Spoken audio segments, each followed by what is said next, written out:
Peace. Welcome back to my YouTube channel. For those who don't know, it's your boy Vic Sling Hope. And today I come with a little something different. So I told people that I was going to start doing book reviews. You know, it took me a little while to get it started, but I'm here now. So this is going to be my first book review. And part of like me doing book reviews is just to kind of like help people make choices about like what books that they might want to read. But this is just based on like the books that I have read. So I'm going to be talking about like why I read the book, what the book was about in my own words, what I got from the book, and how I plan on implementing the book like in my life. So, you know, my book reviews is going to be basically about 4 points, which is the ones that I just mentioned. And hopefully that could help people out and like, you know, being interested and eager to read certain books. I also plan on doing documentary reviews, but you know, that might be a little later, so bear with me. But anyway, so the book that I just finished reading is called Black Carib Wars. So this is a book basically about like, it's called Black Carib Wars, Freedom, Survival, and the Making of the Garifuna by Christopher Taylor. The book is 160 pages long. It has 8 chapters, and you know, so it's not really like a big book. It's a small book. So if you Garifuna, I encourage you to go get that and go read it. You know, it wouldn't hurt. So you know, like I mentioned before, I'm a Garifuna, right? AKA Black Carib.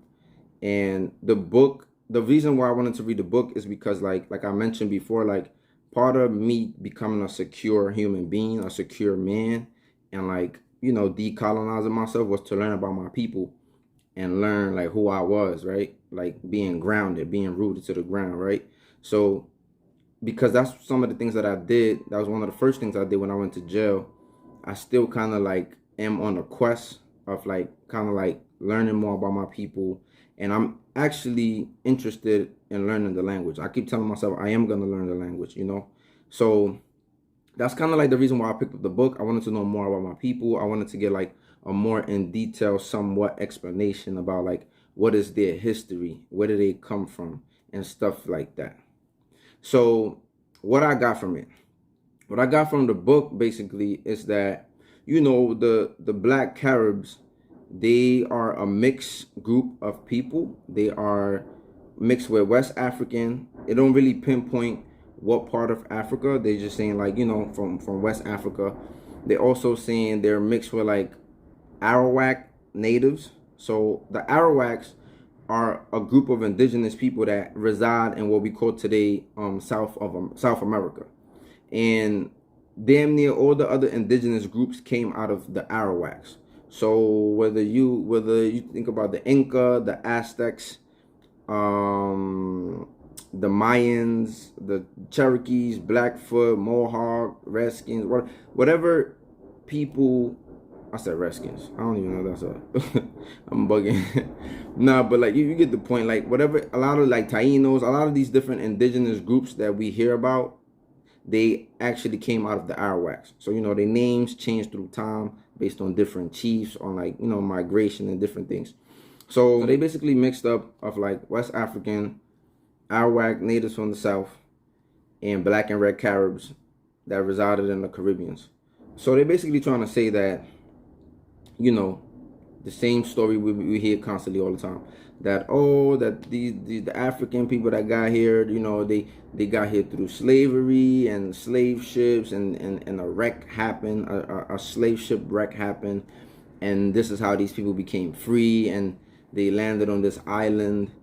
There's also another suggestion or narration that like the people were already free, and like that they helped some people.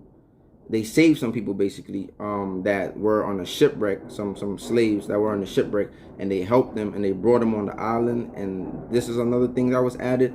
But you know, if you gotta understand, like when people write some of these books, they put their own little European spin on it, right? So you know, if you know better, you will know that West African people or African people in general traveled way before European people, way before Spain and Portugal and the British and all these people left on their voyages, right? We know there's history, there's actual facts There's actual information out there that you can go read that tells you that African people been traveling the continent, right? So anyway, so they just don't want to make it seem like in the book they also said something about like, oh, that it had to be a shipwreck because African people did not know how to navigate the seas. So we know that's bullcrap. So anyway, so it basically just talked about how they was on this island, they was free around the same time that a lot of other islands was already subdued. So this is like late 1600s, early 1700s. A lot of other islands was already subdued, like Barbados, like Jamaica, like it was a lot of the Caribbean islands was already subdued. And it just talks about how like St. Vincent was like the last stronghold of like indigenous folks in the Caribbean. That was like the last place that was kind of like subdued and like conquered in the Caribbeans. And so it just speaks a lot about their valor, their culture, how they was living. They lived around a lot of rivers and stuff like that. They fished a lot. They ate a lot of seafood. They had excellent seamanship. Like, they was always in the sea and stuff like that. So it also spoke about how they was very, they was very courageous and they was a very prideful people and stuff like that. So the book is just basically about trying to piece, like, follow them, like, how they became this ethnic group, how they became the Garifuna people. And, at some point, so it follows them throughout the few wars that they had against the British and stuff like that. They had like a big conflict with the British, and then the French kind of sided with the Garifuna people. And then after that, like the French abandoned them, and then they had to fight against the British on their own. And they was able to, repel the British for some time. But what the British started doing was they started burning their crops, burning their homes and stuff like that, sucker stuff that they usually do. And then, they was forced to kind of like surrender. They had like women and children and elderly with them. So, they thought about their people, So, they had to surrender, and then they exiled them to Roatan, which is, it's like an island off the coast of Honduras. So they exiled them over there. And then around this time when they got over there, the Spaniards were like in that region. But most of Honduras or most of the region wasn't really like, people didn't really settle in most of the region. So like one of the places that there were settlers in Central America was Trujillo. You know what I'm saying? Shout out to my Trujillo people, you know what I'm saying? But like it was Trujillo Colón in Honduras. So that was like the first port in the region. So a lot of the black Caribs migrated to like Trujillo. And then from Trujillo, eventually other stuff kept happening over there, and then they ended up spreading out. So today the Garifuna people are in Belize. Belize was also a part of Honduras, which then it was called British Honduras. But yeah, so they're in Belize, Honduras, Guatemala, and Nicaragua. Also, a lot of them are in the United States. And the Bronx, the book states that the Bronx is like has the biggest Garifuna community. I don't know if that means abroad. I'm not so sure, but yeah, so the book is basically just about the survival. It don't really go in depth to like how they went from black Caribs to Garifuna. Maybe black Caribs was something that the European people called them, and Garifuna, so I don't know. But the book just basically talks about how life was in Yurumain. Yurumain is the name that they called St. Vincent before it was called St. Vincent. And yeah, so Yurumain, it just talks about life in Yurumain, and it talks about like when they was exiled by the British to where the Spaniards was. And then it just talks about how, they was able to keep their traditions through their survival. They was able to keep their traditions, their customs, and their beliefs and stuff like that. How I plan to implement it is, like history is very important, and a lot of us don't really pay attention to the history. There's a saying, they say to know where you headed, you got to know where you've been. You know what I'm saying? And part of knowing where you've been is like where your people been. So I think that's very important into like fortifying who we are as people, as humans, and being grounded.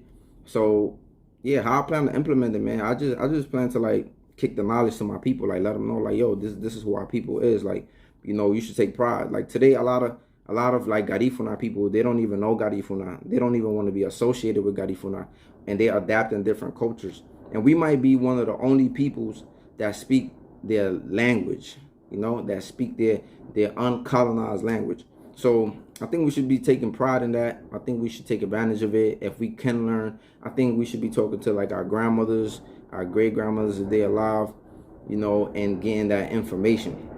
Me and my mom never really gave me a lot of the information. She kind of like knew about it, but she didn't really give me a lot of it. So, you know, like I guess she didn't feel like it was really important, but I think it's very important, and I think I want to learn as much as I can, and I want to give it to like the future generation, and that's how I plan on implementing it. So that's what I got. That's my first book review. Y'all let me know some tips. Y'all let me know what y'all think about it and stuff like that. So like, comment, share, subscribe if y'all like the content. Or peace.